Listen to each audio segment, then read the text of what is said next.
Hello, it's Nancy with A Scroll in the Garden. I wanted to say, welcome.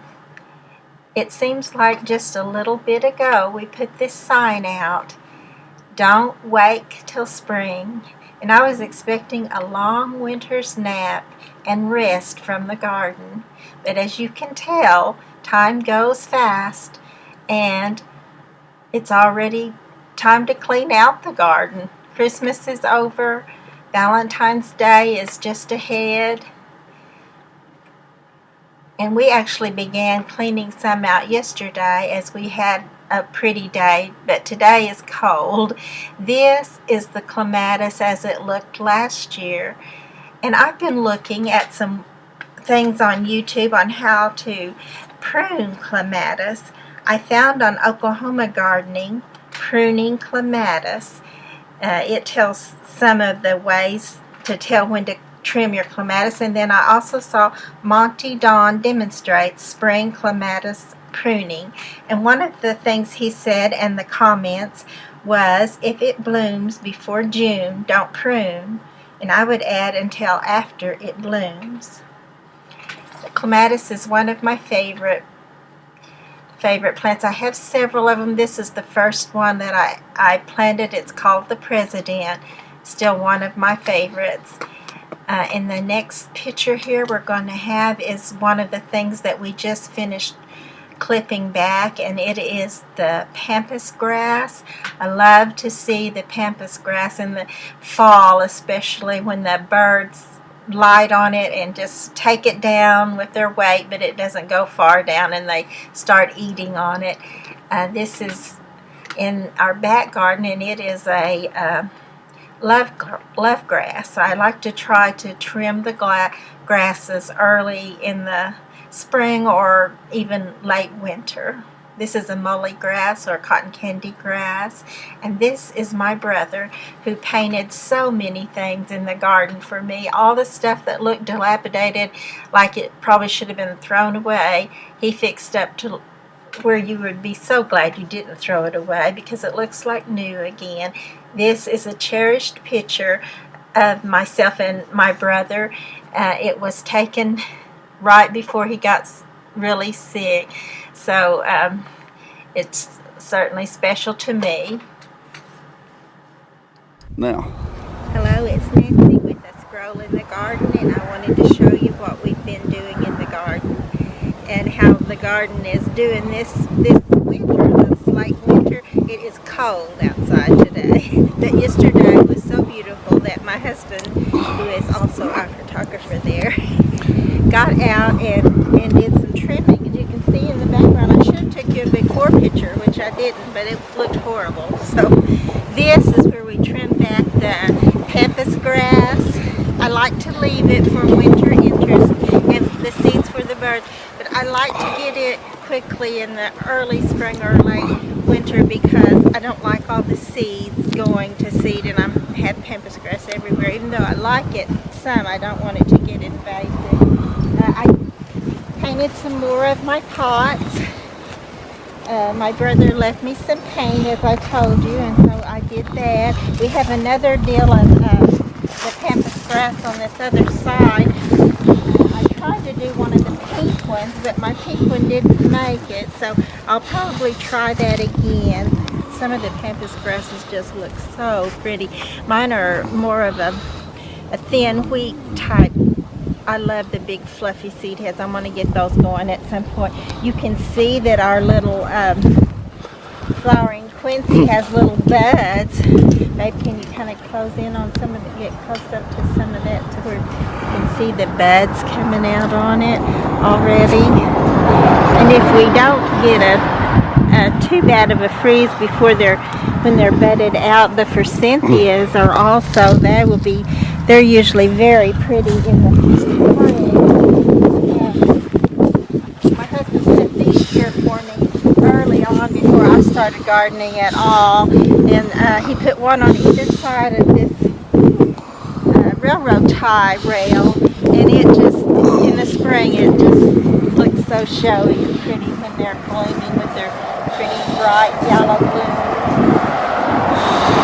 Here's my little sleep and rest this spring than I am. I mean, this winter than I have because it just hasn't happened. And I guess that's going to be just about it for today. I painted a little bit more. Can you see this little angel right here? My brother also gave me this angel, so I painted him with some of his leftover paint. And he was concerned about some of the things he didn't get painted for me before he died. I'm going to miss him so much. He's such a loving person, and he just totally loved me unconditionally. And if you have family that love you like that, you know what a great loss that is when they're not here anymore. But I do believe he is looking down on us from heaven and watching over us as an angel, or whatever the Lord has ready for him to do. The other things we clipped back were some of the clematis. We actually clipped, you can tell we clipped a lot out of this. Clipped back all the old stuff. We had chrysanthemums in here. We had iris in here. Just several various things that we had, and of course there's still lots to do, so much left to do that we just barely made a dent in it, but we feel good about that dent, at least I certainly do. We also had some clematis. Did I already say that? We have some clematis that I like to trim that early on too, because it was already green. A lot of it was already green, and I'll try to look up. I looked at one of the YouTube channels that told me how to trim my clematis, and I've seen it as put in as 1, 2, and 3 groups, but this one did it more as the early blooming, the middle blooming, and the late blooming, and I like that because it helps me remember it more, because I remember when they bloom more than I do what group they're in. So I'll try to look that up and put that on with this too. See you later. So I found some more things about pruning your clematis, and the one that I found is gardeningknowhow.com, because it also talks about using when they bloom rather than what group they're in. But all the things that I found are interesting about the clematis. So wherever you choose to look, I'm sure would be a good place, but that would be a recommendation from me. So because the early garden scenes are all gray and drab, I thought I would also put on some scenes from the 2017 garden, and this happens to be scenes of the same little container garden as it changed through the season.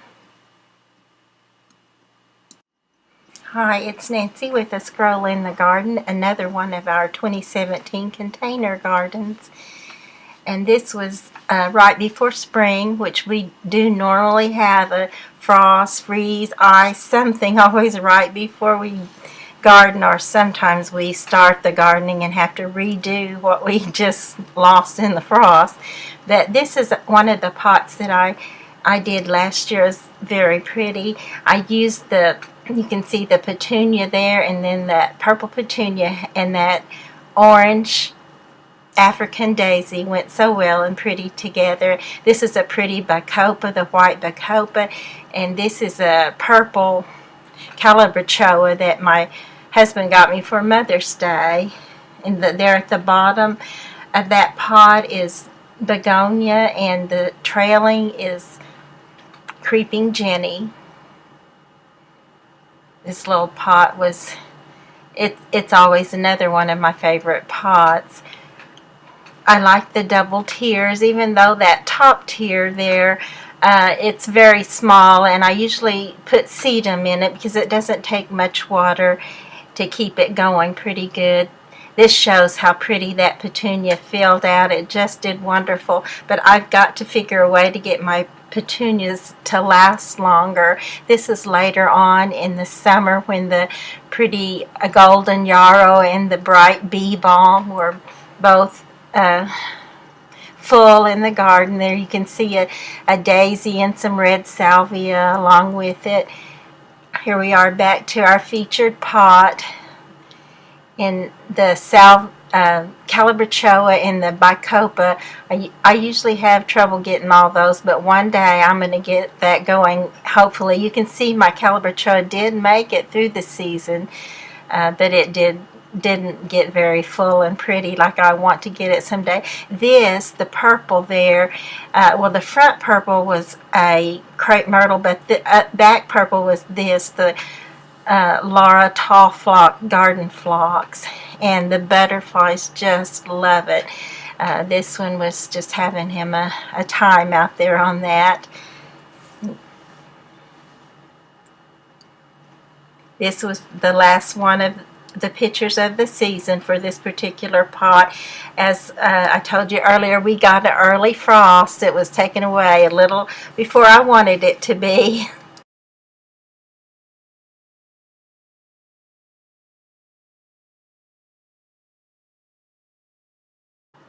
This is a little movie clip about the birds that visited in 2017. Actually, that lesser hawk at the first was in 2016, but I couldn't resist putting him on there.